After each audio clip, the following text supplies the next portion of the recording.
Mill ఆడిచ్చే విధానము. ఒక 10 బస్తాలుంటే బస్తా అయిపోగానే బస్తా పోస్తే గంటకి 3 బస్తాలు ఆడుతుంది. ఒక 20 కిలోలు పోసి అవి అయిపోయిన దాకా ఉండి మళ్ళీ 20 కిలోలు పోసి అవి వేరే వాళ్ళు ఎవడి ఆడికి రావాలంటే ఏ మిల్లు అయినా కానీ తక్కువే ఆడుతుంది. ఒక్కొక్కడు 10 కిలోలు తెస్తాడు, నాకు ఆ 10 కిలోలు మిల్లింగ్ చేసి అంటే అది 10 కిలోలు వచ్చిన దాకా ఆడాలంటే ఛాన్సేపు లేట్ పడుతుంది.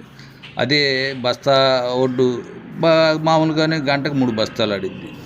అట్లా ఆడించుకోవాలి. కానీ నాకు బస్తాకు పోసి ఆ బస్తా అయిపోయినాక మొత్తం తీయాలంటే ఏ మిల్లు ఆడదు. పెద్ద మిల్లు అయినా అంతే, చిన్న మిల్లు అయినా అంతే.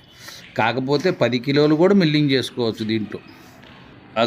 కొంతమంది ఏమీ తెలవని వాళ్ళు ఆ బస్తా అయిపోయిన దాకుండి బస్తా ఒడ్లు మరేసుకొని తర్వాత బస్తా పోతున్నారు.